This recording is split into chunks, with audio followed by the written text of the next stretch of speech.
All right, boys and girls. So the OG General XP two-door turbocharged is in the garage. We are doing an only General's rear sliding glass window. I think it's gonna be a pretty cool addition. Been a little bit since everybody saw the old girl, so figured we'd do a thing or two. So this window's gonna come out.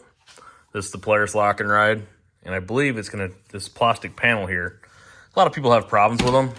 This one never had any issues, but I think it was a little bit newer version too, because it's got the third clamp right here, and that's from my air conditioning cooler that sits in the box and runs into the cab.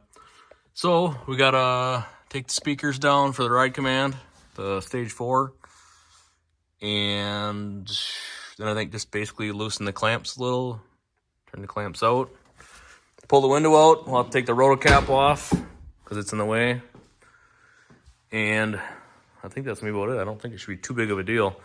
I'm gonna read all through the directions first, then I'll give everybody a little rundown of what you got to do, how to source a window, because the kit does not come with a window. It's a Ford Ranger back window, and you just add it to the Only General's kit. So far, it looks like it's a good quality kit. So it's kind of crazy standing here looking at these two, the 22 Razor XP with the Thumper Fab Chop cage, sit next to the General with the stock cage, both on the same size tires. Fender well height, still higher on the Razor, not by a ton, but enough. And it looks like a complete race unit sitting next to this General. The difference in height is pretty ginormous. Sort of hard to tell, I guess, but maybe that's a little better. Hard to tell on the camera. When you look at them side by side, it's a huge difference. I guess I forgot how tall the General cage was compared to a Razor. Turbo R is over here, still on a stock cage. So let's get this underway. Okay, so 40 Torx, 5 of them on this back piece of plastic. And in here, can't really see with that on. Push pins, 1, 2, 3, 5 of them as well. I have a carpet kit, so you have to move that if you do, but otherwise I just kind of fold it under and pull it out. And then we can take the window out. All right, so we got the lock and ride window out. We got the panel out, plastic panel. We got most of the Ranger window prepped. I just kind of wanted to go through this. You look at these instructions. Every bag has what it's for with a part number. Part number in the instructions correlates to said bag. I think this is a cool extra touch. Every one of these brackets has an etched Only General symbol. The washers, kind of hard to see here in this crappy lighting, but have an etched Only General symbol. It's a pretty slick setup. Instructions are super detailed, almost too detailed. Every section has exactly what you're supposed to do, how to do it, when to do it. So anyway, this is where we're at. So I just got to prep this edge a little bit. Make sure that our seal sticks. This is the rib seal. I didn't get it all on video, but I got this edge seal done here. And I'll put it up on the back of the General too, kind of show, because there's a few steps to getting it to this point. Not hard, just if you have to go back and reference this video, it'd be kind of nice to see where everything goes. So I will do that once I get the window in the frame. I'll go through the whole process. A couple things to note. It's in the instructions as well. There's these 2 vent holes or drain holes. When you bring your seal across here, not to cover these, so water can get in and out of there as needed. This is the trim job you got to do, so that this is going to butt up against your cage, so this misses the cage. Other than that, like I said, it's pretty straightforward. I don't think it's going to be too hard. Probably a little heavy to put in there because the frame on this thing is beefy. For sure. Not sure if that's 11 or 12 gauge, I'd guess. Steel. It's a nice piece. It's going to look good. So I'm going to keep plugging away here. I'll get this seal up on this edge. I got to get it cleaned first. Brake cleaner or something, get it cleaned up. Get any glue from, you know, being inside a Ranger for so many years. Get it out of there, and then I'll get everything kind of put together, and I'll give you another shot of what it all looks like. All right, so I got this whole surface clean. So this is lip right here, up to the mounting studs. And I showed you wrong before. These are the drain holes. I was pointing to this. I couldn't see crap. Apparently I'm old and blind. So these are the holes you don't want to go over. You don't want to plug them. So that's kind of what you want the surface to look like right there.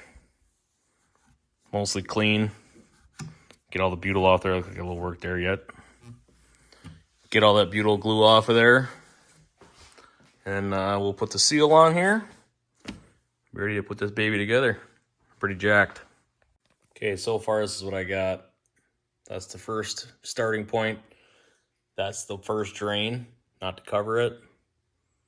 So this notch, I did all in one piece, which is what the instructions told you not to do.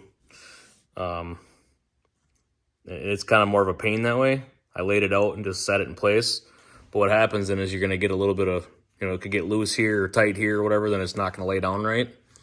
So this next one, like they told you to do in the instructions, cut it off, and then I notched it. Basically, there's, what is there, 1, 2, 3, 4, 5 ribs.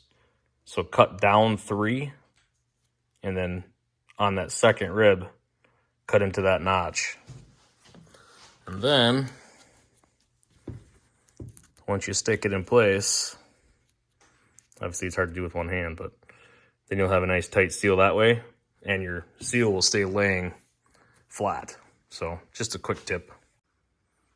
All right, boys and girls. She is on. It fits so freaking good. It's unreal. I was a little bit worried about the rotocap going back on because I know it was real tight with the other window.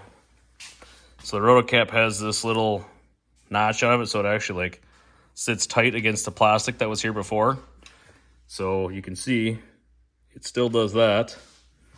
But this seal all along this thing fits so nice. It's unbelievable how tight this all is.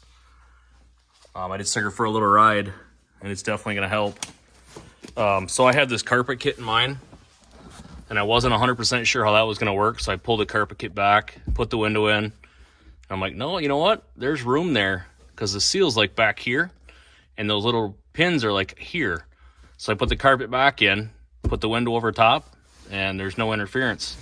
It's just a really nice, seamless fit. This is all part of the window kit. This is not, but this is all part of the window kit here. I mean, it fits so good. It just really does. All the seams fit really well. The bolts, I mean, it sounds stupid, but you know, this is part of that. This is some of my old stuff that to try and seal up the plastic piece that was here. So I'm gonna leave that because that's between the cage and the plastic. But otherwise, I took all the silicone I had out of here, and it's sealed. I mean, the rubber that they have on the actual glass seals this thing just tight. So there's a lot less air to have to be sealed off. And now you can be cruising along, crack open your window a little if you'd like, or a lot. And as a perk, this one I found was tinted. So that's pretty badass. Kind of looks like a little pickup now, even more than it did before. I like it. I think it looks really good. Like I said, the fit and the function of it is phenomenal. The thing is, they definitely did their homework. as far as how this all fits, how the seals all fit. When you drop it down in there, so this got the plate and stuff on it too, but you're gonna go kind of out like this, up underneath the roof here, and then it's gonna slide down in. And the way this thing is shaped like this on the bottom of the steel, it has a rubber seal on it, and it sits right against this bottom plastic. You can see the carpet sticking out, but it's so tight. It fits really well. There's not a ton of companies out there making good quality stuff. This is definitely one of them. So, and I've seen they've posted different things on Facebook and such that it looks like they have like 100 more things they're coming out with. So it says right in the instructions that some of the extra bolts and holes are for accessories. I can foresee some sort of a cubby maybe here. I'm not sure what else they got up their sleeves, but this thing is awesome. So just a note, I didn't see it in the instructions. You got to pull your speakers down if you have Ride Command Stage 4. There's a bolt that goes in behind it. So you got to pull that out. Make sure that this bracket, I mean, it's kind of a stupid thing, but this bracket here, take this bolt right here out to just drop the speaker, not this one, because like an idiot, I took this out. The bracket came off. I put the window in, went to put the speaker back in, and then had to push the window back out, loosen everything all up, because it actually fits like this on top of the wheel, actually like this, inside the window seal. So then I couldn't put the speaker back in place. So, check them out. I like this. Only Generals. Ford Ranger sliding rear window conversion kit. So all the steel stuff comes with it. All you have to get is the rear window. So you can kind of get, like I said, this one was tinted, which is pretty sweet. I always wanted to put some tint on the windows. So the back one's already done.